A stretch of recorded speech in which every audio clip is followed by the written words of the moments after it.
વધુ એક તળાવ ભ્રષ્ટાચારનો શિકાર બન્યો હોવાની શંકા થઈ રહી છે। કોંગી કાઉન્સિલર બાળુ સુર્વેએ તંત્ર સામે સવાલો ઊભા કર્યા છે। વડોદરા શહેરમાં આવેલું કાશી વિશ્વનાથ તળાવ, આ તળાવ ખાતે કામગીરી ચાલી રહી છે। આ કામગીરીમાં અનિયમિતતા અને ભ્રષ્ટાચાર આચરવામાં આવી રહ્યો હોય તેવા આક્ષેપ કોંગી કાઉન્સિલર દ્વારા કરવામાં આવ્યા છે। તેની પાછળનું કારણ છે આસપાસના વિસ્તારમાં રહેતા લોકો ભયભીત બન્યા છે। અહીં તળાવની કામગીરી ચાલી રહી છે અને જેના કારણે પાણીનું સ્તર ઘટી ગયું છે।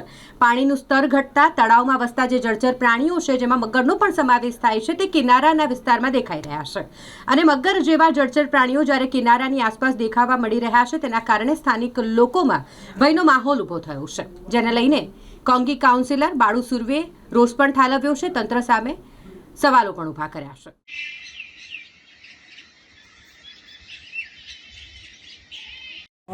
जो आप पुरान करे आशंका તમારે જાહેર કરી દો ને, આશંકા છે કે આવું બનશે। હા, ડાયરેક્ટ લોકોના ઘરોમાં પાણી, આમ પણ દરેક ચોમાસામાં પાણી તો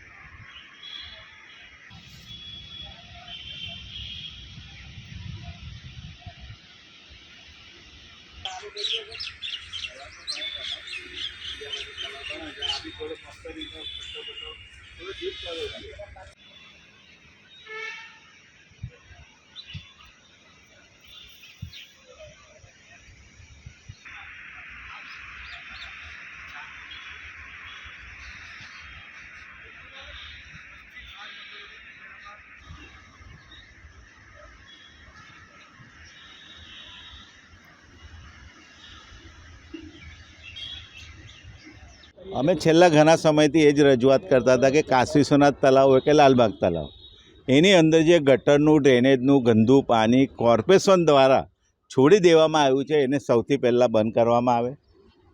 કાશી વિશ્વનાથ તળાવની અંદરનું જે પાણી કોર્પોરેશન દ્વારા પંપો લગાવીને ઉલેચીને તે નાખવામાં આવે છે।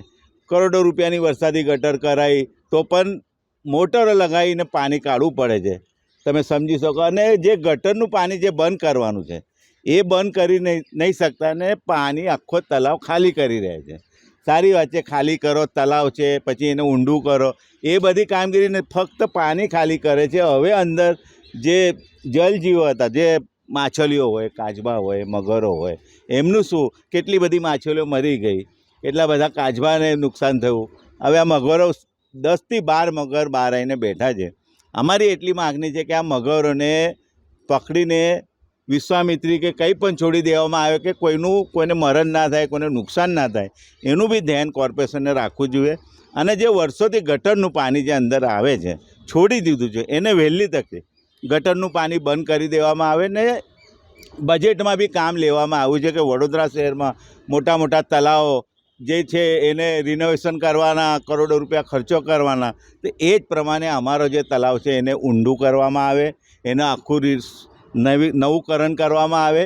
કેમ કે બીજા બધા તળાવ તમે કરવાના છો, કેમ કે આ તળાવના જે વરસાદ પડતો હોય ત્યારે ઘણું બધું પાણી આ તળાવમાં ભરી જાય, પછી લોકોના ઘરોમાં જતું હોય છે। એટલે આ તળાવ ઊંડું કરવામાં આવે તો સોસાયટીને બી રાહત રહે, કેમ કે તરત જ લોકોના ઘરોમાં જાય ને આ જે પાણી ઓછું થઈ રહ્યું છે, થોડું જ પાણી રહ્યું છે, એકદમ ખાલી થઈ જશે તો કદાચ મગર બહાર આવી જાય, કોઈને નુકસાન ના કરે, એના લીધે આ કાચબા છે પકડીને વહેલી તકે એનો નિકાલ કરવામાં આવે, એવી અમારી માગણી છે। બાળુભાઈ, થોડા દિવસો પહેલાં આમાં જે વનસ્પતિ ઊભી હતી એમાં માણસોને ઉતારીને કામ કરવામાં આવ્યું હતું, તો જીવનું જોખમ હતું, તો એના વિશે કંઈ બોલો।